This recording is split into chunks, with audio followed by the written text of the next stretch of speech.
Hello, friends. This is the Formless Podcast, episode number 32. I'm Dustin, your humble host. Tyler, the superhuman, is out chasing a dream this week. This one is going to be a little bit different. I really struggled with coming up with something. Had a lot of events going on, a lot of things just happening today. It's Saturday, December 3rd at 8 p.m. at night. I knew I was going to have to do a solo episode this week, and trying to get this together has been quite a challenge. So I wrote pages and pages of stuff, probably 7 or 8 pages of different things, and just not liking it, not flowing. And then I started thinking about flow and water, and it started raining here, and we've been kind of in a drought for the last year. Where I live, or where Tyler and I live in this area, it's feast or famine when it comes to water. We either have an abundance or none, and they're always freaking out about it. So it started raining. And in fact, it's kind of sprinkling right now. I thought that this quote would be kind of fun. Somewhere, wherever you are, if it's raining, even if it's not, think about the rain, think about water.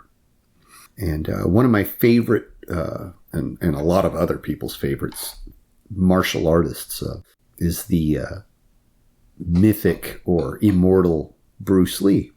And there's this really famous quote by him that's basically has to do with water, and I'd like to read it to you. Be like water making its way through cracks. Do not be assertive, but adjust to the object, and you shall find a way around it or through it. If nothing within you stays rigid, outward things will disclose themselves. Empty your mind. Be formless, shapeless like water. If you put water in a cup, it becomes the cup. If you put water into a bottle, it becomes the bottle. You put it in a teapot, it becomes the teapot. Now water can flow or it can crash. Be water, my friend. And I've been thinking about this for a while. I'm currently trying to read. Shannon Lee, Bruce Lee's daughter, wrote a book called Be Water, My Friend. And I've been reading it off and on for a year now.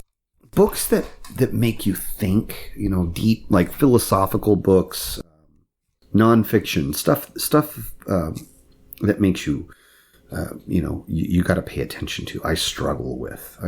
And I'm really trying to read those. I can read pretty fast and I like to read, but most of my life I've read fiction. And I'm really trying to read some nonfiction stuff.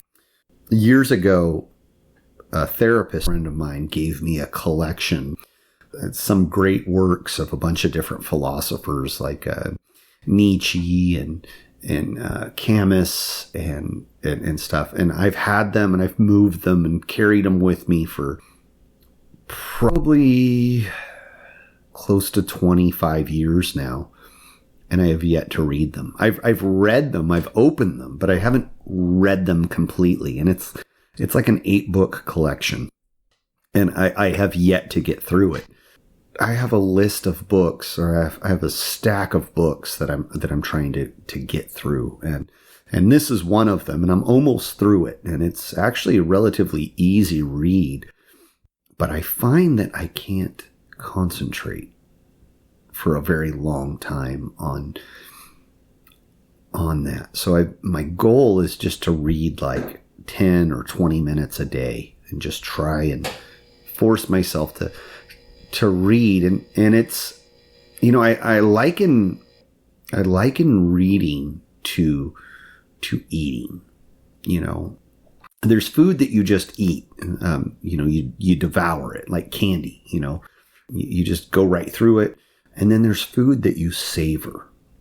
And a good story or a good book, one that makes you think anyway, needs to be savored. And I really try and pay attention to it and get to the core of it, or the marrow of what it means and what the author is trying to write there. And I struggle with that because I'm concentrating, I'm trying to dive into it, and I find that I get distracted easily. So trying to read that and actually understand it and make sense of it, I struggle.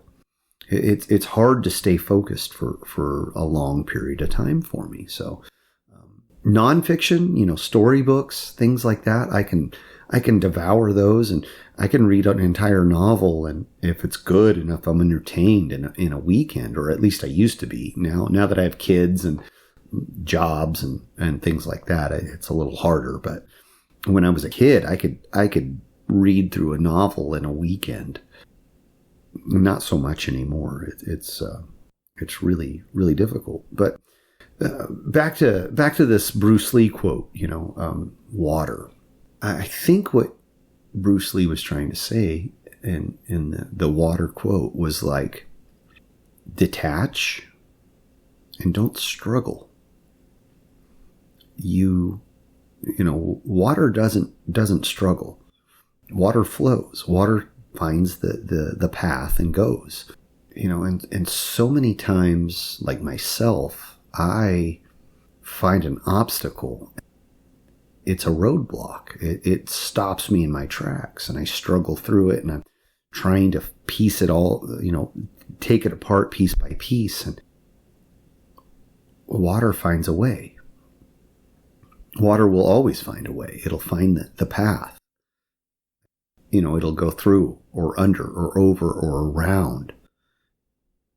And I'm trying to remember that now. I'm trying to think about that. And as a martial artist, as a father, as a husband, I struggle with that sometimes, because you're trying to, you come across problems as a father, as a husband, as an employee.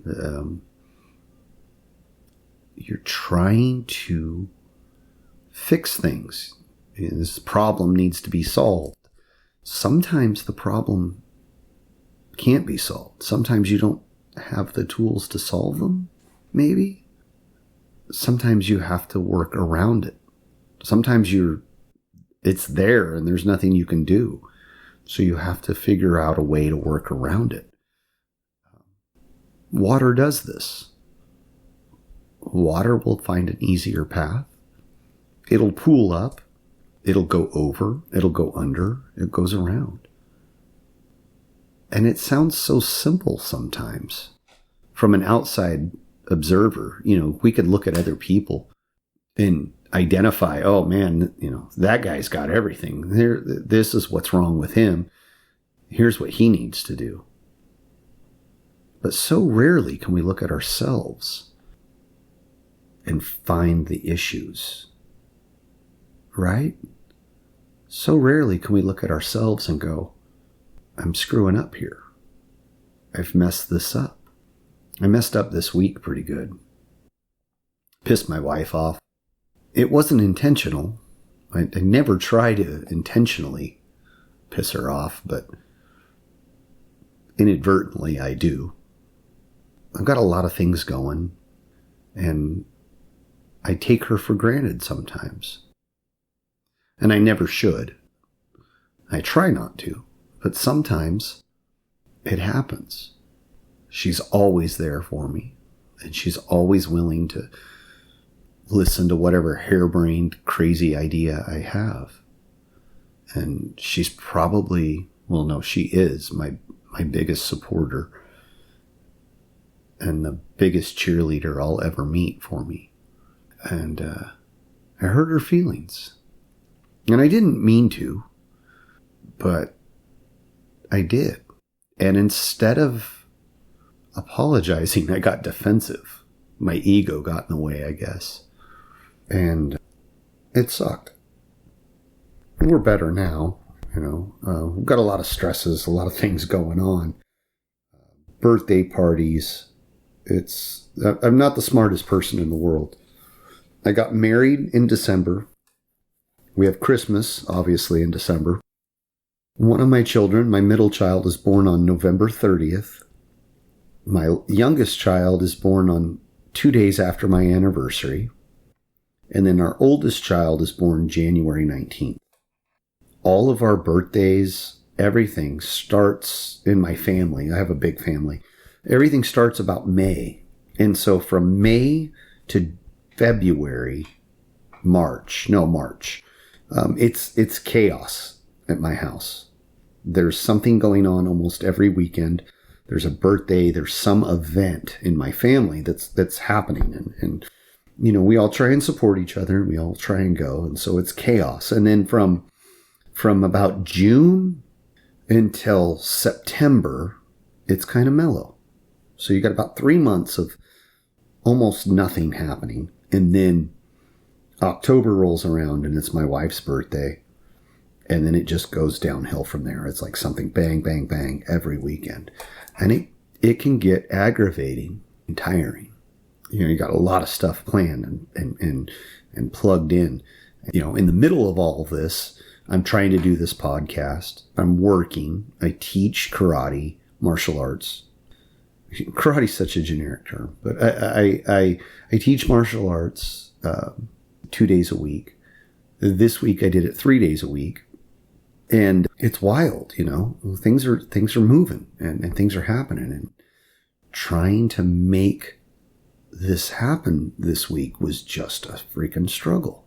And, I made a joke at my wife's expense to a friend of mine in private. Well, my wife saw my text message and it hurt her. And that was a real bummer. And, so I screwed up, and instead of trying to apologize and fix the problem, I got defensive, which didn't do me any good, didn't do my wife any good. And I had to think about that. Been thinking about it, and I'm still trying to make up for it and fix it.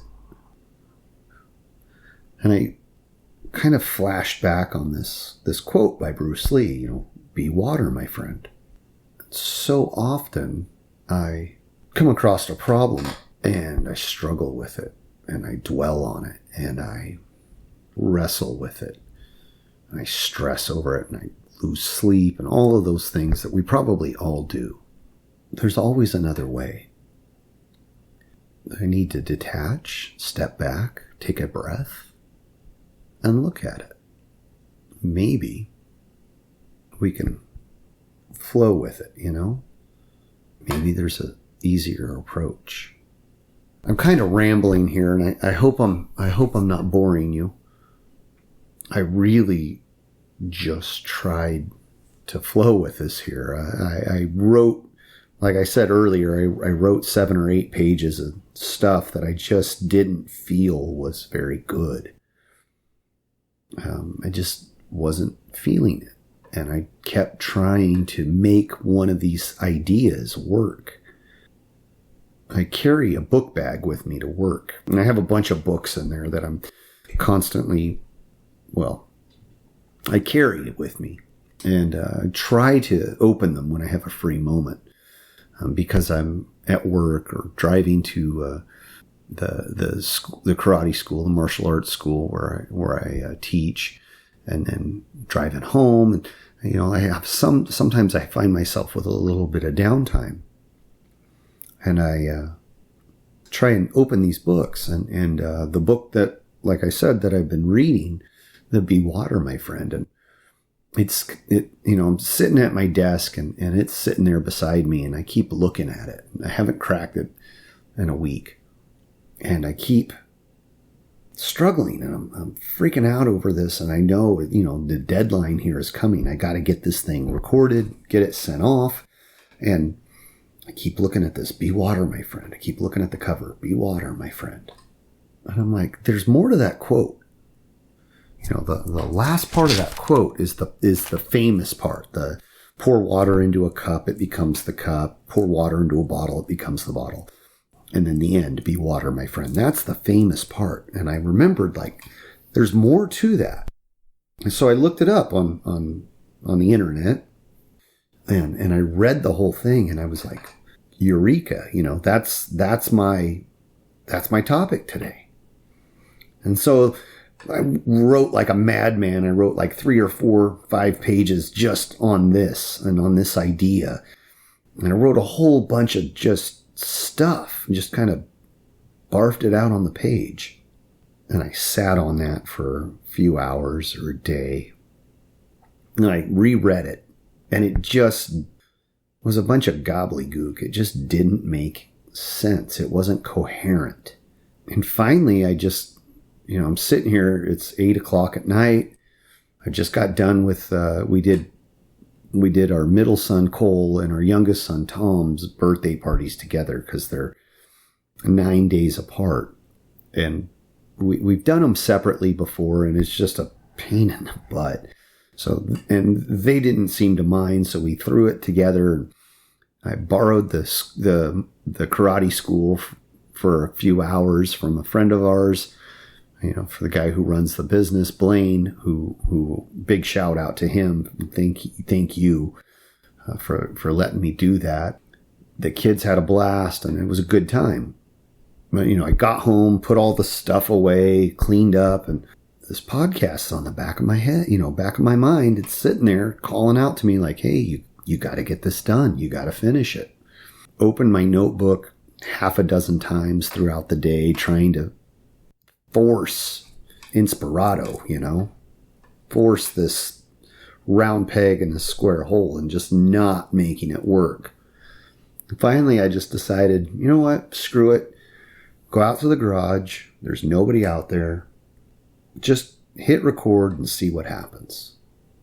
Be water, flow. Let it happen. Let it come out. So if this sounds like a bunch of gibberish, I apologize. I'm trying to make something happen here. And, by golly, it's 21 minutes into this or 20 minutes into this, and got a little something now, Sometimes all you can do is all you can do. You make the effort, you give the best you can do. I don't know if Bruce Lee would agree with that. Maybe, who knows? It was his 82nd birthday a couple days ago. So maybe it's serendipitous that this all kind of came together this way. But, sometimes it's kind of like trying to swim up a waterfall. Pretty dang hard. Sometimes we get swept away by all the things that are going on in life. Society as a whole is just seeming to go faster and faster every day. We have so much information at our fingertips with a smartphone or a computer and the internet. It can be overwhelming sometimes. The amount of input that we have as a society. I sometimes daydream about if you could take somebody from a time before electricity or running water and put them in the middle of today's time, they would have a stroke with the amount of stuff, the sheer amount of things going on at once. It's mind-boggling, but it's distraction. It's distraction. When you think about it, all the stuff that we look at, that we're looking up, that we're seeing on our phones or the internet or YouTube or all of that stuff, very, very few, very little of it is worthwhile. I need to take a break from it sometimes. I need to reassess that stuff sometimes. It's interesting, the first time I read that quote, the Be Water quote, I didn't quite get it. I mean, I understood what the words meant. I thought I understood. And I think now that I'm just beginning to understand. Those of you that are older, like myself, have you ever watched a cartoon as a kid and then see it later as an adult and really get what the jokes were about? Or a book? I remember distinctly reading this book by Stephen King, the Gunslinger series, which is a phenomenal series if you like science fiction. Well, I guess it's science fiction. In it, the main character, Roland, sees his love interest die in the story. And when first time I read it, I was a young man and I wasn't married and I didn't have kids. And it was sad. The second or third time I read it, I was married and had a child. And when I read that scene where he sees his love interest, for lack of a better term, the love interest in the story die, he sees her, it was devastating. I understood what that could mean to lose somebody, because I had somebody that I cared deeply about. I had people that I cared deeply about.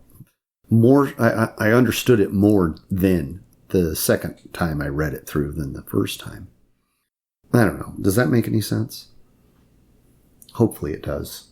But the Be Water quote, the first time I read it, I get it, the water takes whatever shape of the container the water is put into. Okay, yeah, big deal. But what now I read that and I think about it, and there's so many different aspects you can pour that into. You could reassess what you're doing in life, what problems you're having, what struggles you're facing. Instead of running into this wall, is there a way around it or through it or under it or over it? Maybe that's the lesson. Maybe that's what he was trying to get at. I don't know. Friends, I hope I made some sense today. I hope that was entertaining. I hope it made you think. I hope you got something out of that. And if you didn't, come back next week and I'll try and have something a little bit more entertaining or thoughtful for you. I'd like to give a few shout outs to a couple people that help us out. First and foremost, my wife, Brighton, she allows me to do this and puts up with all my crazy antics. I love her very, very much. And she's awesome. And she's the reason why I get to do this. My friend Mark, who edits this and adds all the awesome music you hear at the beginning and end of this podcast. He has a company, chromolypro.com. If you're looking to build a website for whatever project you're on, business you have, check out chromolypro.com. He's pretty talented individual, really good guy. If you're in the real northern California area, Shasta County, Tehama County, check out Blaine Court's Total Self-Defense. We'd love to have you. Run by a really wonderful guy, good friend of mine. That's where I train and teach. We have a sister school or brother school, whatever you want to call it, in Wisconsin. Herb Blue's Total Self-Defense. Probably one of the greatest teachers and just an awesome human being. Really inspiring and inspired me in an early age of my life. And I'm forever grateful for him.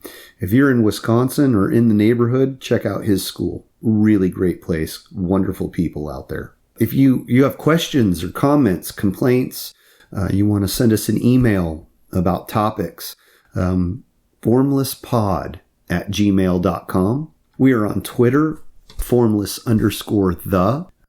We have a Facebook group called the Formless Podcast. Check us out there. I'm working on getting some stickers and some t-shirts made to help us fund a website, and stay tuned to that. We're also on Instagram at the Formless Podcast. Any news or pictures of t-shirts or stickers and that sort of thing, will be either on the Instagram or the Formless Podcast Facebook group and Twitter, of course. But follow us there. And if we get that together here the next couple of weeks or months, you'll see that news there. Friends, I'm so grateful for all of you that listen and show support and comment and all of those things. And enjoy your evening.